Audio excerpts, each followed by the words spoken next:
Well, good morning, everyone. Thank you to those of you who have gotten up early this morning and come for breakfast and now have to listen to me. So hopefully I make it worth your while.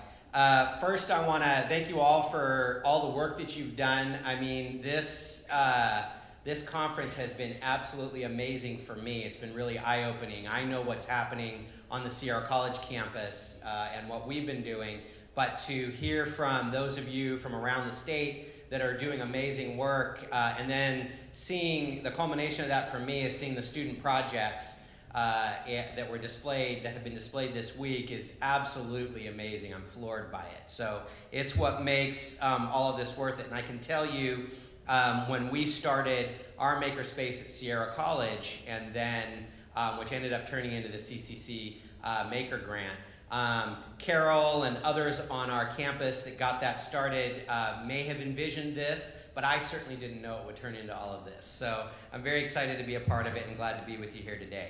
And I know the CCC Maker grant is coming to an end, but I believe this is just the beginning. And there are already conversations afoot as to how to keep this going and keep us connected. To me, what we've created here is a community. And as one college president that's engaged in this, I'm committed to keeping this going. So if I've already offered this to Becky and others. If there's a way I can help do that, I am committed to doing that. So let's keep up the good work. This is just the beginning. So my presentation today, I'm actually gonna preach to the choir a little bit. I'm not gonna tell you anything that you don't already know. To a certain extent, but I'm going to try to pull it all together as to why are we doing this? Why is this important? Why at Sierra College? Why did we decide 4 years ago or so to jump off and create a makerspace and go down this path? And there's a lot of research out there. I'm by no means going to go through all of it, but there's a number of things that I think are really important, and a number of really transformative things that are happening in the world and in our economy and in the workplace that are really driving the need to innovate in education. And I think, to me, makerspaces, the maker movement, entrepreneurship, these skills that are taught in our centers are exactly what's needed. So I'm going to start. Vaughn talked yesterday, Vaughn Tong Quinn Livin, and she referenced the World Economic Forum, and Klaus Schwab, who's the executive chairman and the founder of the World Economic Forum, wrote a book, and The Future of Jobs, and they've done quite a bit of research, and they talk a lot about the fourth industrial revolution. So what is the fourth industrial revolution? Well, it's really the second machine age. It's the effect of digitalization and artificial intelligence and biological technologies that are really transforming what's happening in our global economy. They're disrupting almost every industry. They're disrupting governments. They're disrupting the way we think about our economy and the way we think about our daily lives. Our entire systems of production and management and governance are really being changed by these disruptive technologies. So this is a slide that the World Economic Forum created, and it was really a way to analyze the three industrial revolutions, and then now the coming fourth that we are part of right now. So the way you can look at this slide is across from left to right is time, and then complexity of revolution and of talents needed in order to be successful. That's that far right column in the red right there. And what you'll see as you look at that, the first revolution was really about mechanization. The second was about mass production, and the third about automation. But the fourth is really about a fusion of all of these technologies, and it really blurs the lines between the physical, the digital, and the biological spheres. And if you go up that talent list on the right, you can see the talents needed become more and more complex. Up till now in the fourth, you're really looking at the need to be adaptable. You see the word empathy there, a really important word in a lot of the research. And transdisciplinary, so really cross-discipline, which I know is a hallmark of a lot of your centers. I hear that conversation among a lot of you when you talk about how you've reached across disciplines to do this work. So this fourth revolution is really marked by rapid advancement of technology. Things like the Internet of Things, blockchain, additive manufacturing, which 3D printing, artificial intelligence, biotechnology, autonomous vehicles. I can go on and on and on with a list of kind of transformative technologies that are developing in this fourth revolution. This has the potential to create wonderful, great new jobs, but it also has the potential to widen the skills gap, and that's been a lot of the conversation that we've had. Is how do we bring that skills gap together, or lessen that skills gap? It also has the potential to create greater inequality in the workplace, and the potential to create a reskilling crisis is coming, and that's one of the things that Klaus talks about in his book. And it may already be here. The Future of Jobs report projected that by 2022, which, by the way, is just 3 years away, 54% of employees will require significant re-upping skills. So it's here, and we've got to figure out how to deal with that. This is a chart also from another source, just to show that it's not just the Klaus and the World Economic Forum that are looking at this work. This is from the McKinsey Global Institute, and in their 2018 report called Skill Shift, Automation, and the Future of the Workforce. So it separates the workforce into 5 sectors, or the workplace skills that are needed, into 5 sectors. And if you look at that graph, that's really trying to break down the amount of time that a worker in the past and in the future will spend on particular types of skills, the skills they need to do their job.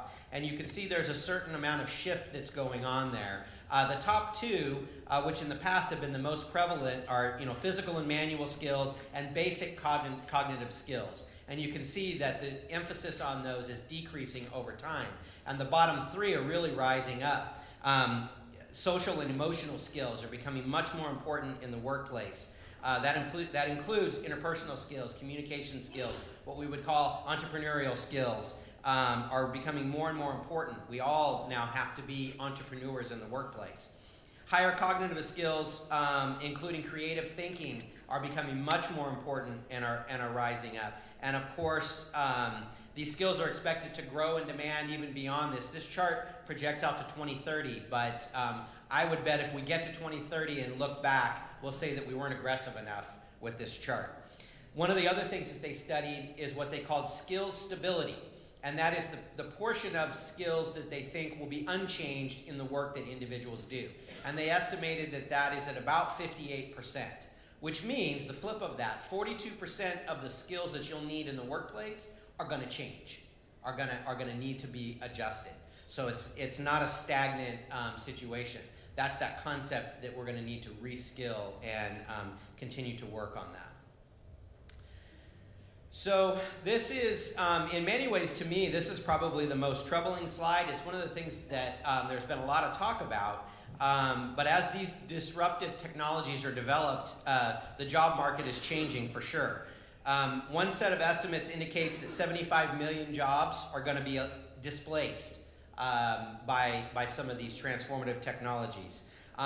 It's estimated that there could be even more, as many as 133 million new roles to emerge in the division of labor between humans and machines and algorithms and automation. So as we develop this fourth revolution, there's going to be a major shift in our workforce. And probably the biggest impact here that I think you can get from this slide is that this could have a huge effect on equity issues. That the Bureau of Labor Statistics estimates that the less you make in hourly wages, the more likely your job is to be replaced by automation. And I think that makes sense. I think intrinsically we know that when we look at that. But this just shows that this slide shows the impact of that the potential, if you make under $20 an hour, so our most at-risk individuals in our economy, you have an 83% chance that your job will be replaced by automation. So that's huge to me, and that shows what we need to do. How many of you are Game of Thrones fans? How many of you watch Game of Thrones? I figured I'd get more hands than that in this crowd. So, so next time you're on HBO, do a little search for, they did an HBO special report, and I don't know if you got to see it, but on the future of jobs. And it included, what would be considered lower skill jobs like truck driving, fast food, warehousing. But it was interesting, a little different than maybe what this slide would show. It also showed and illustrated how automation is impacting lots of other sectors like healthcare with surgeries that are being done, changing the jobs that doctors do. And things like finance with predictive analytics. I actually have a trustee who was a trustee for 12 years on our board and no longer is anymore. He founded a company who's doing exactly that. They are creating analytics in the finance sector, and it's revolutionizing what's happening. His company is 250 employees now, a multi-million-dollar firm. And then in law even, they've taken computers and they have automated legal and contract review, and they have found, which makes sense, that computers are much more effective at that and much faster at that. So this concept that you need people to do those tasks maybe isn't necessarily there. So that's going to elevate the skills that are needed by lawyers or people that work in the legal field, and they're going to have to work at the top of their skill level as opposed to at the middle or bottom of their skill level. So there's also a concept, USC Annenberg School of Communications did a study, and I think this concept links in directly to what we're talking about and the kinds of skills that are necessary. And they created what they called third space competencies. I'm going to peek at that to see, make sure you can read it. Yeah, you guys can read it. Because I can't read it on my little paper that I have here. But they, good thing I have this monitor here because I think I can read that one. So they did some research on what they called, what is called third space theory. And I will be honest with you, as I started reading about third space theory, it went right over my head. It was developed by a researcher at Harvard, and I had to immediately, as I'm reading it, I've got my dictionary out trying to understand the words that he's using.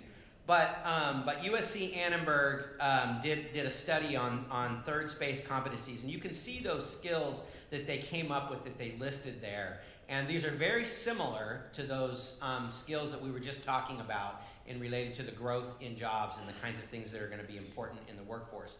And I think when you look at these skills, you also would connect these to the work in makerspaces and the work that we're doing on our campuses right now. They did 4 years of research, and they saw really two dominant parts of the workplace. The more traditional strategic approaches in the workplace of engineering and business thinking, and that's what they called the first and second spaces. And then the third space was were these competencies they felt were kind of outside of that dominant line of thinking, but every bit as impactful. So I'm going to go to my next slide now. And when you think about third spaces, well, there's another terminology called third places, which is very similar and talks about some of the same things. Urban sociologist Ray Oldenburg wrote a book called The Great Good Place. You might have read it. It's actually been around for about 30 years. But he described third places as the place between home and work, where you go. Things like, you can see pictures here, things like the drugstore, a restaurant or a coffee shop, and libraries, any local kind of public space, community centers. And these in the past have been really integral spaces for us to go to where we can interact with other people. And one of the interesting things about them, I think, is they promote social equality. Because when you go into those spaces, really everybody is equal in those spaces, other than not like in your home or in your work, where you have a role that you're playing. These are spaces really where we all come together, and there's kind of a leveling of the playing field, and we can create habits of public association and engagement, and we can offer support with each other. We develop a sense of community. You might meet people there that you talk to. We exchange ideas and thoughts. Are these ideas sounding familiar, and kind of what happens in a makerspace and why we enjoy our makerspaces so much? These are places where people communicate and collaborate, and what's interesting is he also hints that those places are starting to kind of go away, that we're losing that space. And they're now, third spaces are really kind of now anywhere you can get free Wi-Fi. It's like, you're looking for that free Wi-Fi. Why? Because you want to be on your device. You want, and so that sense of engagement has really kind of diminished in those third places. And so it's really kind of changing the need for how do we create those third places. So this is a quote from the World Economic Forum. And I think as we read this and we think about this, I think as educators, it's really important for us to prepare our students for the skill shift coming in the fourth industrial revolution, and how we instill in them a mindset of agile learning, I think is really, really important. And then I would also say for us, and like I said, I was going to speak to the choir a little bit because you guys are actually modeling this. But if I think about our institutions as a whole, I don't know that we're great at this. We really have to be agile ourselves. We have to think about how do we shift and change what we do so that we can better prepare our students for this workforce. And I think as institutions, I feel like we're trying to do that at Sierra College. And I feel like in many ways we have champions that are there to do it, but in also many ways we have folks that are entrenched in the way they've always done things and don't really want to change the way they do things and rethink what they do, right? So it becomes really imperative for us to work hard at doing that. I love this photo.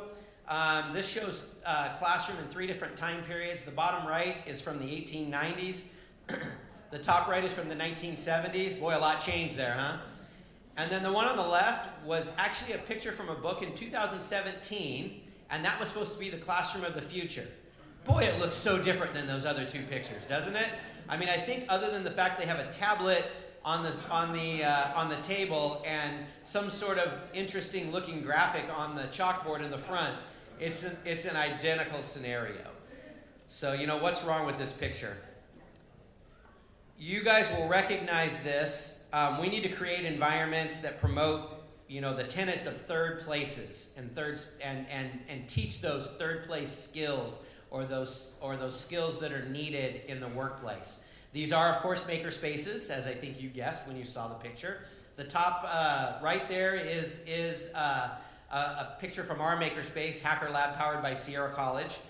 And these are also makerspaces from around the system.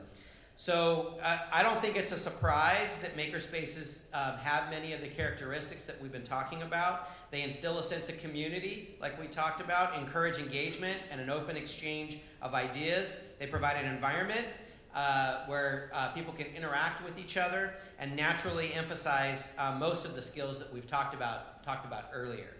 To me, that's imperative in our education system. And by the way, in almost all of them, you can get free Wi-Fi, and there's always plenty of coffee, right?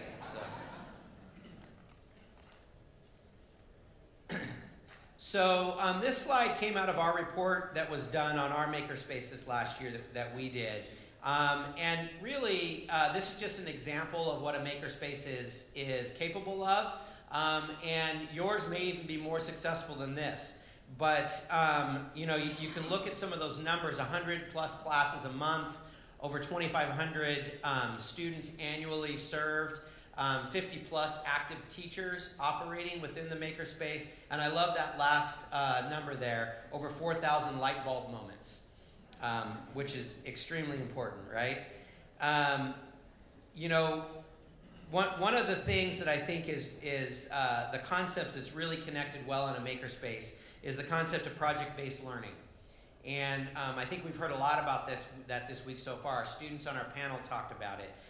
It's the hallmark of most makerspaces, and to me, it's instrumental in gaining skills such as analytical thinking and effective communication. It's that ability to work together, cross-discipline teams, and work on a project where you have to solve real-world problems. And we heard that yesterday from our panel. I was very proud of our student, Connor. Connor, where are you? Wave your hand. Okay, he's not here. I told him I was going to talk about him this morning. It's too early, I guess. Connor Chalice from Sierra College that made the arm that does ASL.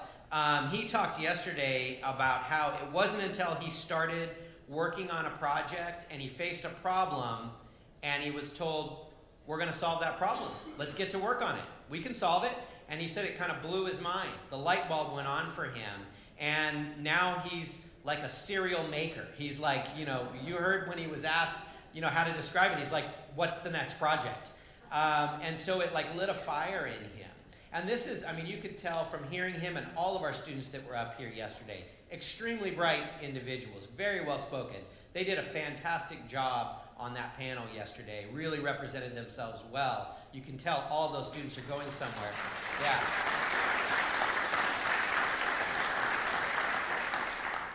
And what's interesting to me is every single one of them talked about how getting into that makerspace or getting connected with faculty that helped them work, or a mentor that helped them work on these projects, just opened up doors for them and helped them to create. So to me, that's extremely important that we continue to build those kinds of environments. So the research about project-based learning is again going to look very familiar as we're tying this all together. Critical thinking, confidence in learning, ability to define problems. I won't read the rest, you can read them. But it becomes really imperative that become a part of what we do in our educational system. There's an abundance of research that kind of all pulls this all together. And I think the last one is particularly important on this list, in that students who struggle in traditional settings may excel in project-based learning, which is what we were just talking about that Connor said and our other students said yesterday when they were on the stage. And so I think it's really important that we continue to make these opportunities available for them. So this is our list of all of our colleges that were part of CCC Maker. And I just want to say thank you to all of you that were really a part of this and really stepped up. We have more makerspaces than this. I've met others here this week that aren't even on this list, but had organically kind of started their own makerspaces. So we've really developed a living network of the work that we're doing, and we need to keep it going. And I would say, I'm going to kind of editorialize on this just a little bit. This isn't from the research, this is from me. But I think we're moving into a scenario where, higher education really needs to re-examine the way, we're doing things. We are still following the same old model. Butts in seats, time on task. You come, you go to your class, you sit, you listen to a lecture, you leave, you do some homework, and then you come back the next day. And I think our makerspaces are flipping that on its head, and the success that we're showing in those is really proving the point, and that's a point we need to drive home on our college campuses. It's going to change, and it should change, the way higher ed works. This idea that you come, you get your education, you leave, you go to work, and you work the rest of your career, I think is gone. If you think about what's coming in our economy and the changes in our economy, we're going to have to continue. It's a lifelong process. We're going to have to enter in, gather some skills that we need to do our work, maybe work, come back, build those skills some more. And so maybe we need to build a network of higher education hubs that allow people free access in and out of those hubs to gain the skills that they need, maybe all focusing in different areas. And I think makerspaces can be the seed to kind of germinate that idea.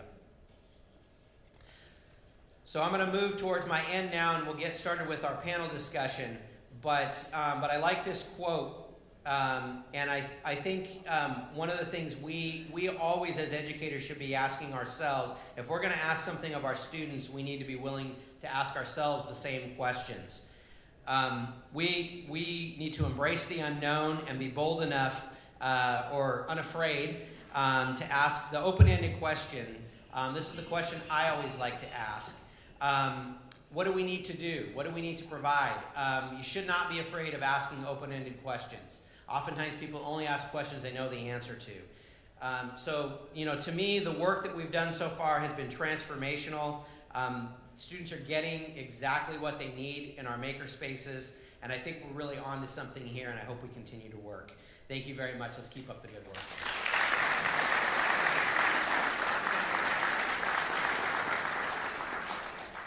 Okay, now I want to invite Amy up. Amy Schultz is our dean and has been a big part of helping to put this conference together, and I want to invite Amy up along with our presidents that are going to serve on the panel with me, and we'll get started. Thank you very much. Thank you, Willie. You got us started. So this panel is about leaders of the new age, and actually, as being a part of this community in both CCC Maker and NACCE, we embrace you. This is exactly what we're looking for. So I think I can speak for our audience that we're really looking for, how can we help you? What can we be doing to help you to really move us forward in higher ed? So what I'd like to do is for each of our panelists, if you could introduce yourself, your institution, and share a little something that you're most proud of with innovation at your institution. So I'll go ahead and start. I'm Matt Wettstein. I'm the president and superintendent of Cabrillo College in Aptos, California. Shout out to the Cabrillo table back there. I just started and finished my first year at Cabrillo, so a lot of what I'm going to brag about today is on the shoulders of the good work that they've done. But I think I'm most proud as president of the work that the college has done to embed the makerspace movement into internships and work experiences for our students. And just a couple of cool ideas that I want to highlight from our students that were on the poster sessions yesterday and presentations. One that worked with Cruise Foam, a company that designs surfboards and builds surfboards, and one of our interns worked on a project to try to take shell waste from shrimp to turn that into a product that's useful in the production of surfboards. And while it may not have been successful in that particular use, it was in another use that the company is going to end up using. And just having the ability to have that experience was an amazing opportunity for that student to not only do that work, but get a job offer from it. And then the other one is to highlight the work that was done by a student with Monterey Bay Aquarium to digitize a bunch of files and make those files available that allow makerspaces across the country, if they want to, and schools across the country, if they want to manufacture 3D printed artifacts of sea life, skulls, shells, whatever it is, and allow people to have an experience to benefit from the Monterey Bay Aquarium in Nebraska or Illinois, wherever they're landlocked. So those two really stand out for me, and it's tied to that internship experience. Hey, Dr. Kemper-Pell? Good morning, I'm Kathy Kemper-Pell, and I'm president of Rogue Community College in Southern Oregon. I'm the out-of-state interloper here. We're really proud of what our faculty have done in our manufacturing area with the development of they redesigned their classrooms to be just one big, gigantic makerspace. And we purchased an old manufacturing building and reconfigured it for them so that welding, advanced manufacturing, and mechatronics are all under one roof. And students are able to go in there and do project-based learning, and they can freely move from lab to lab. All of their classroom textbook work is totally online, so they only come to the space to work in teams to create things. And it's been very, very exciting, and the students just move freely about from one part of the building to the next, depending on what their needs are. And the most exciting part of that was the partnership with our industry partners to identify what kinds of equipment would be best to put in that space. We got some fantastic donations from local partners that will make sure that our students are learning on equipment that they can go to work immediately in our community. So that's been very, very exciting. I'm also excited about our students who are participating in Invent Oregon. It's a university-hosted invention competition, and our students have been submitting projects for the last 2 years. We were the first community college to enter and win in the very first year that we entered. And it's just been so exciting to see students creating patentable inventions and having patent attorneys approach them and say, we want to sit down and talk with you about getting a patent on this thing. Okay, so I'm Willie Duncan. I already spoke to you for 20 minutes, or 25 minutes or so. So I'll keep mine very short and let Carlos speak. But Sierra College, I mean, obviously really proud of the creation of our makerspace and what that's done for our campus, for our students. A lot of the things that both Matt and Kathy said in regards to student engagement, the creation of companies out of our makerspace, the entrepreneurship concept. The cross-discipline aspect of this, I think, is really, really important. Our faculty from Mechatronics are here today, and with what Mechatronics has done, combined with welding and some of our applied art and design, and we constructed and built a new advanced manufacturing lab with CNC machines. We partnered with Haas Corporation, and it's an extremely advanced manufacturing lab. So trying to do training in our community, I think the work we've done in that area has just been extremely rewarding for me to see how that's really taken off. And in many ways, it's just the seed, it's just the very beginning of it. So I'm excited to see where it goes. So thank you. Good morning, my name is Carlos Turner Cortez. I'm the president of San Diego Continuing Education. We are the largest non-credit institution in the state, offering 75 plus free job training certificates. In a sense, I've always been intrigued by the makerspace movement because it was an attempt to brand the work that innovative faculty have been doing for forever. When we use our classrooms as an opportunity to provide hands-on applied learning, we're creating makerspaces. In a sense, the first computer labs that we built into our institutions were makerspaces. It creates opportunities for students to take the knowledge that they're developing in classrooms and to apply it in a real world context. At our institution, we have a small business entrepreneurship program. We have two of our faculty who will be presenting at 11 this morning, a little pitch here, who've really been leading this work for San Diego Continuing Education by infusing entrepreneurship in our other career technical education pathways. For instance, we have a entrepreneurship class now in our fashion design program and our culinary arts program, really helping students to take again the skills they're learning in traditional career education programs, but to learn how to apply them to an entrepreneurial initiatives. I'm very excited that the attention that non-credit has been receiving over the past several years is really helping to build out the makerspace movement. And I urge you, when you return to your colleges, to look at non-credit as an opportunity to really enhance the makerspace initiative at your institutions. Non-credit programming allows students the opportunity to not have to first pay for courses, but also not have to invest in terms of their academic units that they're loading each semester to really build out their capacity to apply the knowledge that they're learning in theoretical context. At San Diego Continuing Education, most of our classes are laboratory classes. The theory is a small part of the learning that happens.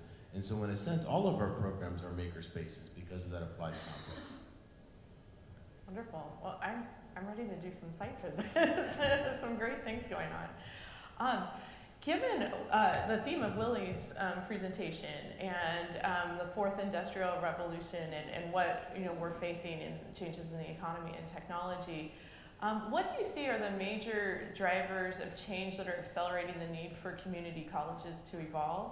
And what are your institutions doing to prepare for that, and most importantly, prepare our students for the workforce they're entering? If you don't mind, I'll go first. When I was listening to Willie talk, it was paralleling a lot of the thoughts I jotted down last night. I'm going to talk about 3 disruptions that I think are affecting our system, and I'm not sure that we're addressing them very well. The first one is something that was mentioned in the fourth revolution kind of argument, and that's artificial intelligence, and the way that it's disrupting a lot of our industries right now, and I'll just make a few comments about it. In many ways, the mining of data and the information that's in these massive databases that are linked together is allowing companies to process and move through to production at a much faster rate on new ideas. And the example I like to think of, it used to be that when you went to buy M&Ms, there was one type. Now you can buy 7 or 8 types of M&Ms that they're essentially using product research and market consumer research to know what flavors are going to sell. And that kind of work across all kinds of industries, in the ways that Willie was talking about in medicine, it's just going to explode and move at a faster pace how things get produced. Entertainment choices, food products, things like that. So you have that going on. The second disruption is transportation. So we're about to enter an environment in transportation where almost simultaneously things are going to go autonomous and vertical at the same time. And there's already a company in our county, in Santa Cruz County, that's demonstrated the ability to have drones that can deliver humans to and from different locations. And so there's an entire infrastructure around that kind of disruptive environment that will need to get built out. And so the future of jobs in that kind of an industry is going to require technicians, people to service these things when they land and take off in ways that I'm not sure we're ready to address, but some of us are starting to think about what does the technician for that kind of industry look like, and where is that going to be done? It's likely to be done at community colleges. And then the third one is the one that Willie has mentioned in his talk, and that's education and the way it is being disrupted. The mode of teaching that we've been accustomed to from the 1800s, of a semester-long course in the way that the classrooms were depicted, is completely disrupted in this environment. And increasingly, students are needing to have compressed and accelerated instruction as they relearn or learn new skills. And the demand that we face as public institutions is that we know other entities in our environment are offering courses in much shorter time frames on demand that can be taken in their pajamas. And if we don't respond well as institutions to that demand for compressed chunks, we will be left behind and enrollment will go to other places. And an example of that kind of reform is Amarillo College in Texas, which has gone entirely to 8-week semesters. And they call them mini-mesters that are very much designed to fit that model of compressed learning so that you can move on to the next skills and the next kind of course.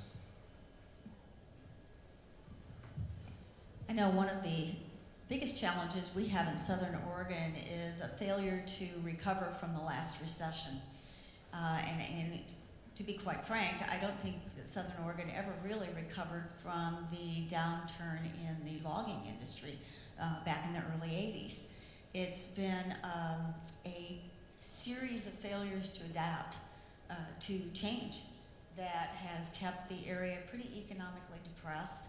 And we're just now starting to see an influx of very creative advanced manufacturing coming into the area.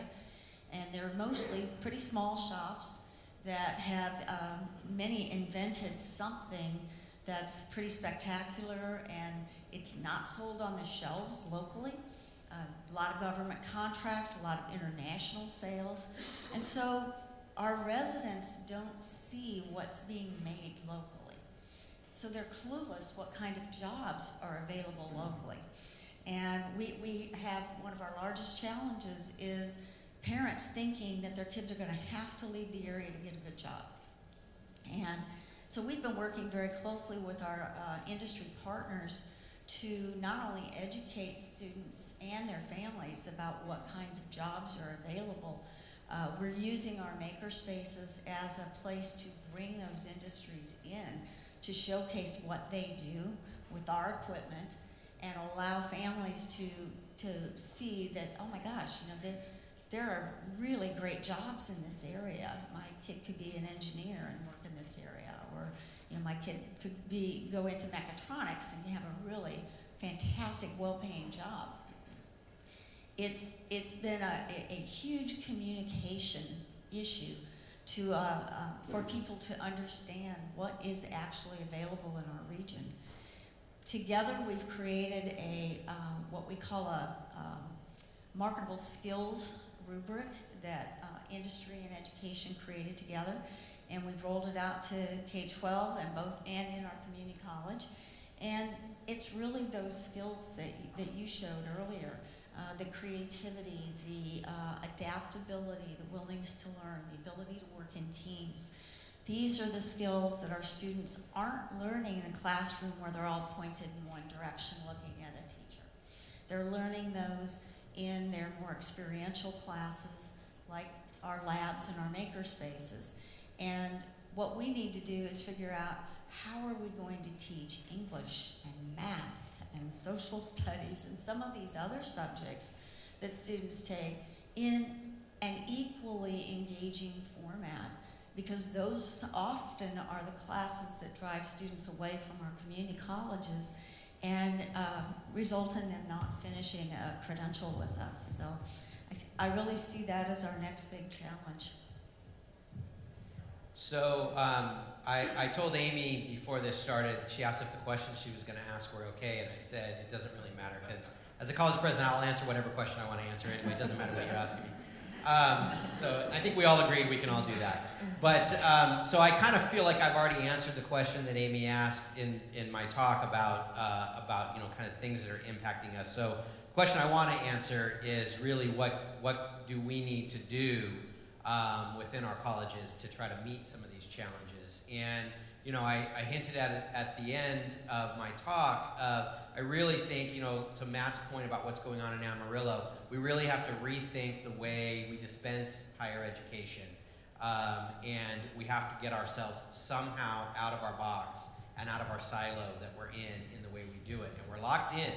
And for lots of reasons why, if we think about our colleges, and all of the rules and regulations and the things that we have to do and the way we have to do them and what we have to negotiate and how we have to, we've boxed ourselves in a system that becomes extremely hard to change. So we've got to find ways to change it. And that's why I love this movement and what's happening, because I really think we are onto the right track in things like the timing of education, the way students learn, and the ability to have flexibility in the way students learn. And then the last thing I want to mention that I hadn't mentioned yet, we talked about the speed of change and the importance of that, and I think that's going to really challenge us as educators. If you think about the process that you have to go through to change an educational program, or to create a new program, and how long that takes, sometimes years to do that, and you think about that, we don't have years in most of these transformative shifts in technology. Industry will move on from us. They will figure out other ways to train individuals. They will hire them and train them themselves, and we become somewhat irrelevant in training, and I don't want that to happen for us. So we have to figure out how to be much more nimble and flexible in what we design, and I think really focus in on what those core skills are, as opposed to, nothing wrong with our gen ed pattern. It serves a purpose, and all of it is important. But we've got to start looking at it from the perspective of these skills that our students need, and is it meeting all of those? And if it isn't, how do we bring those skills into it? Some of you may be familiar with the work of Joan Anion. She's a socialist sociologist who studied education. And in the early 80s, she conducted a study of schools in Connecticut, where I happen to be from. And she studied schools in the Greenwich area, which is where all the Wall Street brokers live, and then in lower income cities like Bridgeport and Middletown and Hartford. And she studied the curriculum that was being taught in these schools. And what she unpacked was that in more affluent communities, we teach entrepreneurship. There's a deliberate effort to teach students to be innovative, entrepreneurs, experimental, whereas in lower income communities, we teach students to follow directions, to stand in line, we prepare them to be laborers, to work in factories on an assembly line. And this isn't accidental. In the community colleges, we tend to serve underserved communities. And so it's very important that we're deliberate and thoughtful about how we construct curriculum. The purpose of non-credit education is really to serve the most disadvantaged members of our communities. It was designed initially to serve immigrant and refugee populations. And there's a huge movement now statewide to build this online college. And when I was on the committee, I didn't support this initiative, but I was on the committee that led to the design of the online college. And I sat back interesting to hear the components that they desired to be core elements of this online college. They wanted courses to be short, intensive, and to lead to careers. They wanted the programming to be online. They wanted the programming to really be modeled after the badging and micro-credentialing that you're seeing at innovative proprietary institutions. They wanted to incorporate competency-based education. Well, guess what? We do all of this in non-credit already. If you want to be nimble, implement non-credit opportunities for your students, and you can achieve these ends. I'm very excited that in our region, at my institution, the change that we're trying to implement is really focused on sustainability. What we do in educational institutions is educate. And I think oftentimes we get bogged down in trying to take on other tasks rather than engage with industry, nonprofit organizations, our local government, to leverage the resources and the supports that they can provide. I'm very happy to announce that we're about to embark on a partnership with 2 nonprofits locally in San Diego. They've received over $1 million in city funding to build a makerspace that's an incubator for entrepreneurs who've established businesses and are interested in expanding those businesses in the lower income part of San Diego, and they're committed to hiring individuals through those enterprises. This is an opportunity for us again to get to reinforce our core mission, which is to educate, but to leverage our relationship with nonprofits, community organizations, industry, and the city to really serve the most needy members of our community, to help them to move out of being rote menial laborers and to really embrace innovation. And particularly when you look at immigrant communities, it's not accidental that immigrants prefer to own small businesses than to work for others. And if we can channel into that entrepreneurial spirit that many immigrants and refugees bring to our lower income communities, we can really leverage that to help them move out of poverty into sustainable wage situations. Thank you. Well, thank you for sharing, your stories of innovation and your vision for the future. I think, as Willie mentioned, preaching to the choir, we have a room full of educational innovators here, and some very brave souls that took on the project with CCC Maker and other initiatives. And I was talking to our friends from Hillsborough and Tampa, and you're rebels with the cause. Often, though, when coming from the field and people have ideas and energy and enthusiasm to want to make change, and then we come into institutional barriers. And sometimes people just give up, or they keep going, or figure out other ways. But we'd love to get your advice. So what if educators have ideas and they want to make change, what should they do to come to you? What do you need to have in place before they come to you, so that we can be a little more prepared with our proposals and initiatives? So I'm going to go first again. I come out of a teaching background in political science, and so one of the things I always talk to people about is coalition building. If you're trying to solve a problem and bring it forward to someone like me or any of these presidents here, the ability to build a coalition of supporters and allies first is dynamite, because if you can get academic senate support or faculty leadership support, or even addressing naysayers head on and having coffee conversations with them about why this is so important, and at least getting people to not be a road blocker and just staying on the sidelines is another way to think of building a coalition, or at least defeating one from showing up as an opposer. That's one thing. The other thing is that I think that there's a lot of interest in leadership training and the skill sets that you get from leadership training that allow you to know those tactics and strategies that can help you get something over the goal line. So in the RP group, many of you from the California landscape know that the Research and Planners group has a training that's called Leading from the Middle that was started about probably 8 years ago.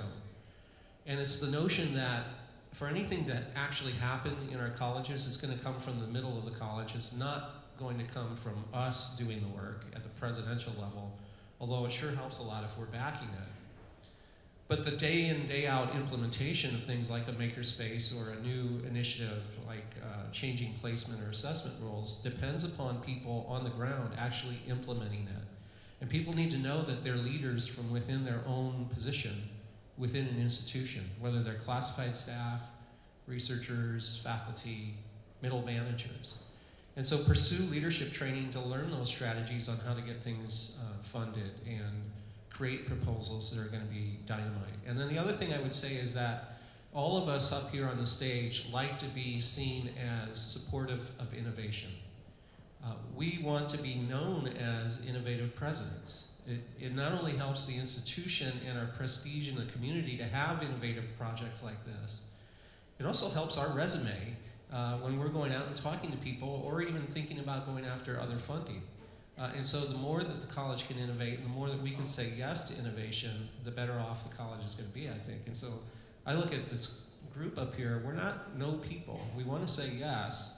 So if you create the strategies and you create ways to make it make sense, even if it's not yet a revenue generator, at least come up with some conceptual ideas about how it might be in the future. We're going to be yes people.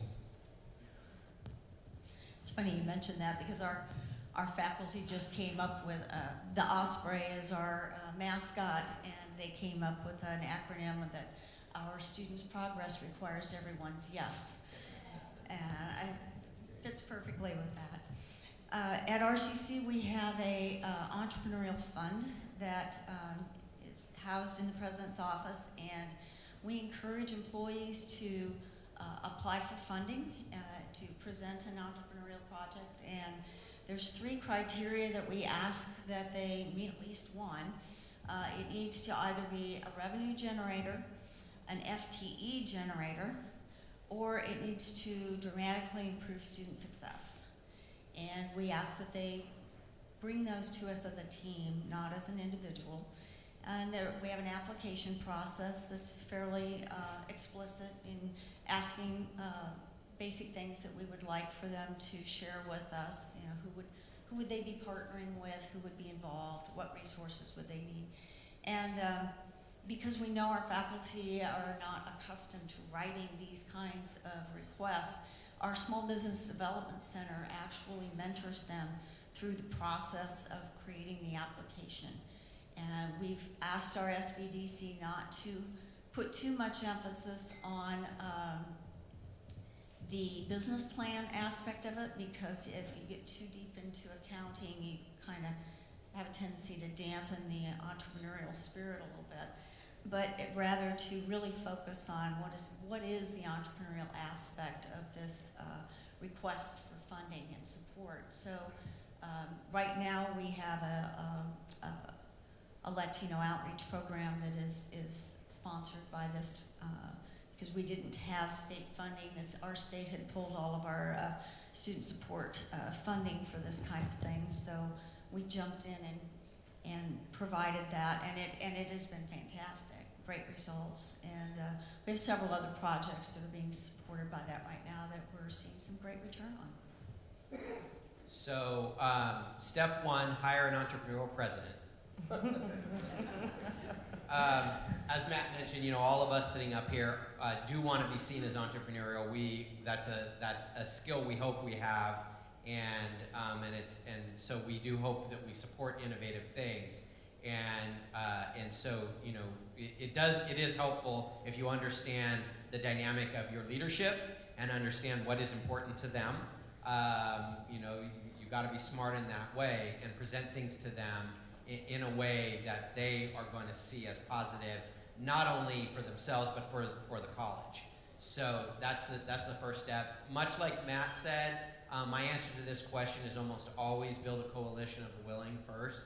You've got to start there, and it's much easier as an administrator to support something if it's more than just one person coming to you and saying, hey, I want to do this, what do you think?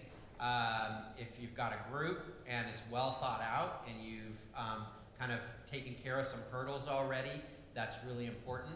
One piece of advice I guess I would add is that if you are going to do that, and you're going to do things like start to talk to the academic senate or those kinds of things, it's always nice as a college president at least to get a little heads up first before that starts to happen, because sometimes you hear about efforts like that occurring within the college before anybody has talked to you, and you want to be sure that it's not something that you can't support, that can't be supported. And so I always hate to see when people do a bunch of work and they put a bunch of effort into something that I know I'm not going to support for one reason or another, and I would have told them that had they come and talked to me. So that's, I guess, some piece of advice is where you're working both sides. You're working with individuals that you're trying to build a coalition with, but you're also letting your leadership, whether it's your dean or your vice president or your president, kind of know that you're doing that and that you're working on something like that. Then the other thing I would say, and I just have to think back to experience. I don't have a playbook for things like this. I really don't. So I just think back to my experience and why. I like to say yes to things. I mean, maybe that's part of it for me. But why did I say yes, for example, to the Makerspace idea when that was brought forward? And I think it's because the group that brought it forward, they had done their homework. They had research. They had data. They had a coalition of individuals that were working on this. They had a thought process of what it would look like. They had examples to show me, even though maybe they weren't necessarily examples at community colleges, because they didn't necessarily exist yet. Looking at the work that they had done prior to bringing the idea to me, it was clear they had thought it out and they really kind of knew the direction that they wanted to go. So it became a very easy thing to support because all of that work had already been done and laid out. So I came to California in 2001, and I worked in Los Angeles Unified Schools for 10 years. And in that period of time, we had 6 superintendents. Each superintendent came into the district, the second largest district in the United States, the third largest employer in the United States. And each superintendent came in with a whole agenda of reforms they wanted to implement to save the schools of Los Angeles. I'll never forget, the first one came in and he implemented a new reading and writing curriculum to the tune of several $1 million of investment. And within 2 years, he was out. And another superintendent came in. It was a similar pattern. And the challenge I see, and this is not uncommon in community colleges either. The average tenure for a president is just about 3.5 years in our system. And so the challenge with innovation and change, when folks approach me with suggestions, is how do we sustain the innovation and the change after the individual personalities who are connected to the initiative move on? And that to me is the most important component. I don't want to spend my career moving from college to college and then look back and see everything that I hoped to accomplish was undone by the next administrator who came in and replaced me. And so thinking of CCC Maker in particular, now that the funding's about to disappear, how do we sustain all the hard work, all the investment that went into developing these enterprises? And to me, that's the biggest challenge with innovation, is having the foresight to look beyond the resources that are currently available and to think about how we can sustain these innovations after those resources dry up. And it requires, oftentimes, particularly if it's not part of our general fund of the infrastructure, being very creative and innovative. The second component is making sure we don't get out of our lane. In San Diego, there has to be 100+ nonprofit organizations that do training and teaching. There's a nonprofit that teaches students to be culinary artists, chefs and cooks. There's another nonprofit that works with homeless veterans and teaches them welding. I never understand why, and by the way, the budgets of those two nonprofits, about 80% of their annual budget is on education. It's paying for teaching and learning. When we provide those same exact programs for free to the community. And oftentimes, partners come into our organization and they ask us to provide other types of services and programming that are outside of education. So I think it's important to remain focused on what we're designed to do as institutions and to leverage our partnerships to build coalitions, not just within our institution, but within our communities to achieve these ends. Thank you, Carlos. That actually is a perfect segue to the next topic around partnerships. So with CCC Maker, one of the major tenets was innovation it comes through collaboration. And so that is why we spent so much time with our ecosystem development and mapping, and really identifying partners both internally within the institution and then externally, in the community and beyond. It doesn't have to be only the local and regional community. If you don't mind sharing an unlikely partnership that you might have had throughout your career or at your institution, and also any advice that you have in fostering partnerships for innovation. So I think if you've seen any of the Cabrillo presentations over the last couple of days, probably the most interesting and successful partnership that we've been able to demonstrate is when we finally pivoted on the internship and work experience position to partner with Goodwill Central Coast. And Courtney Kogan is in the back of the room. Courtney, if you want to wave your hand, I just have to give a shout out to Courtney for her great work. Courtney's role at Goodwill was to be doing exactly that kind of effort to find internships for students. And when the Makerspace grant and our crew finally landed on Goodwill and contracted with them, things really took off. It was a super successful partnership. We're going to continue it. We're actually adding hours to Courtney's work. She was a 75% time. She'll now be 100% funded with some strong workforce dollars to keep doing that work for our students. And I think I would say, too, that one of the best things that we can do as presidents in fostering these good partnerships is hiring good people. And I will give credit to my predecessor, Laurel Jones, who was at the college when the Makerspace grant was put in and we were funded. She made some dynamite hires, and we've got great people running the program.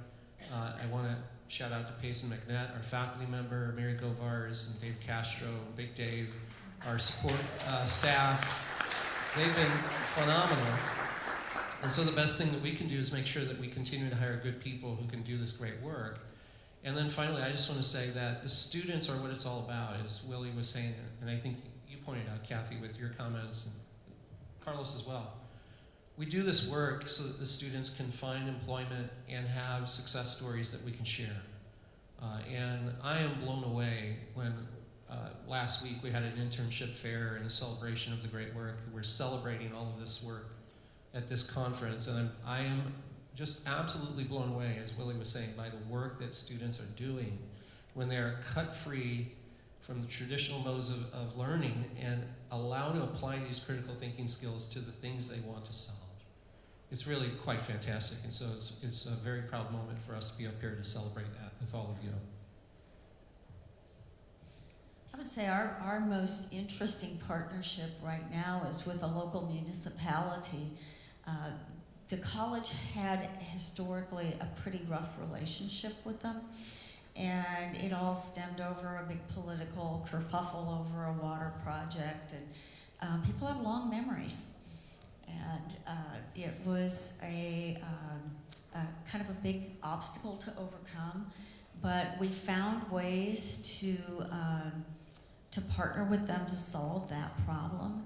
And when they saw that we were in problem-solving mode and partnership mode, all out of the clear blue, one day they came to us and offered they had received a community block grant, and they wanted to partner with us on a makerspace located in our downtown community, and would we be willing to talk with them about that? And as it turned out, we owned the perfect building to do it in, and that partnership is moving forward and growing, and all kinds of nice things are spinning off from that. And what's really great about it is that people are seeing that there's a new way of relating to that city. And so throughout the institution now, other little partnerships are starting to form. And but it really goes back to how was the board and the president relating to that municipality to begin with. You can set a precedent that is not good, or you can set one that's really positive. And so it's leadership has to be careful how they tread, and be problem solvers to pave the way for this kind of an entrepreneurial spirit. So, I mean, in thinking about a partnership, there are a lot of things that come to mind for me. I mean, initially in our whole venture on getting this makerspace started, we partnered with a private entity to do it, a company called Hacker Lab that was operating a makerspace workspace in Sacramento, and we brought them out to Rockland, which is the suburbs of Sacramento, to do this project. So, I mean, that's an example of one that I think is a really good example, and it was the first public-private partnership on a makerspace in the country when we did it, so I guess it was unlikely. But I want to highlight one that hasn't actually happened yet, but we're exploring right now, and Amy's been working on this, and it is a couple that had their success in the Bay Area, retired into our community, and were too young to just hang it up, and they had some passions and loves that they wanted to do, so they started a company, and the company is a chocolate company. And it's a gourmet chocolate. It's a small company. They produce their own. They go and they buy the beans. They travel themselves and go and do it. They make the chocolate. And they distribute it and they sell it. But they've been successful. Well, they want to donate that company to the college. And so we've been meeting with them, and we've been developing what this looks like. And our entrepreneurship department at the college is really interested in taking this on. And it would become a living business that would be operated, probably be donated to our foundation in order to kind of legally make things work, but it would be a living business that our students would operate. And, you know, so we're dealing with all those aspects right now of, okay, students change all the time. How do you do that? You're going to train up a group of students and they're going to leave, and who comes in next? But we're working through those details. But I think, to me, it has the potential to be very innovative, very exciting, about what we might do. And again, on that applied learning piece, I mean, if you're a business or entrepreneurship student, you get to work in an active business and really get to see what it's like. To me, there's just no better classroom than to be able to do something like that. I want to hit a couple of other comments really quick.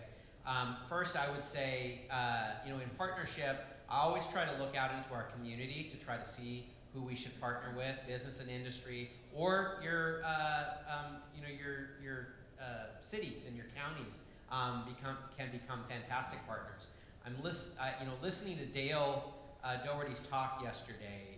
You know, it really struck me the analogy that Dale utilized in relation to sports and kind of this, you know, whole organic environment that has been created around sports with kind of professional athletes at the pinnacle of that, but really so many kids participating in a pretty well-developed network of mostly volunteers. But if you look at how it happens, you know, the facilities, which are the fields and things like that, are developed via public funds. I mean, those are public funds that build parks, and you know, it's your tax dollars that do that. And so it's an investment from municipalities. And if I think about the maker movement and think about what we're trying to do with that, we need that same investment. It can come from business, it can come from municipalities, but if we want to build that ecosystem that all of a sudden allows young people when they're kids to get access to these kinds of things just the way they have access to parks and fields and things right now, then it's going to take that public investment. And so I think that's what we really need to start to build on. And then the last thing I want to comment on, Matt mentioned, you know, hire good people. And, you know, I can't emphasize that enough. I told Dale this yesterday when we were talking before he spoke, that I want to hire the brightest people in the world and the best people in the world. And I think if you know the Sierra College people that are here today, you know that's true. If I walk into a room and I'm the smartest person in the room, we're in big trouble. I want to be able to walk into a room and feel like, oh my gosh, I'm like, you know, I got to catch up. Because then that means our organization is you know, going to come up with great ideas and be really, really vibrant. And then my job as a CEO is to support those great ideas and figure out how to knock down barriers so that we can implement things. Some of you may have heard of a book written by our president called The Art of the Deal. And the essence is really about maximizing the benefit for one party in a partnership. And to me, that's the worst way to create partnerships. All of you probably are familiar with your career technical education advisory boards. And I've worked at many institutions, both in the community college system and outside of the system. And I have sat through many horrible, painful CTE advisory board meetings. And typically, the reason why they are horrible is because the partners aren't benefiting from the experience. Partnerships work when partners mutually benefit from that relationship. When one or more parties come together to collaborate, that partnership can sustain itself beyond the personalities, beyond the presidents or the individuals who develop that partnership, when that partnership becomes beneficial to both partners. It can't be a parasitical relationship. It has to be a relationship in which the benefits continue to grow as the partnership deepens and extends. When I arrived to San Diego 4 years ago, our district had never received funding from the city of San Diego, which to me was really quite alarming because I had come from more progressive communities where oftentimes the city was investing in public education. And so our first major partnership was an initiative called Tech Hire. Several dozen cities around the country that had received funding under the Obama administration to place individuals in high-paying technology jobs. And the funding came through the city and went to the San Diego Workforce Partnership. I sit on the Workforce Development Board in San Diego, and they didn't know how to use really a small amount of money, around $600,000, to put 1,500 people in high-paying tech jobs in 4 years. And so they came to the community colleges and asked to partner with us. And there's 10 community colleges in our region. I'm happy to report that 75% of the individuals who've been placed in paid internships and jobs have come from our institution, and the other 9 institutions are sharing the other 25% of those placements. And the reason for that is because the Workforce Partnership and the City of San Diego have found our partnership to be mutually beneficial. They're interested, their design of this project, again, is internships and jobs for people in technology fields. And the challenge they had, of course, and Willie spoke to this earlier, is the bureaucracy. When you have huge bureaucracies trying to work with huge bureaucracies, we don't get to the finish line. And the benefit of working with entrepreneurial faculty and staff at continuing education is that we're able to bypass that bureaucracy and to think creatively about how we can work together. And so we've had LinkedIn and Apple and Microsoft all on campus in the past year. In the past year alone, more than 200 individuals have been placed in internships, and more than half of those individuals have been hired through those internships in permanent positions. To me, that's the power of collaboration. Right. Well, thank you. I think we're at time. You know, you all just give us hope and optimism for what is possible. Sometimes it can be overwhelming that all that we're facing and all the transition, but with leaders like yourselves and with the folks in this room, I think we can do anything. So thank you so much for sharing your time and wisdom today, and please join me in thanking our panel.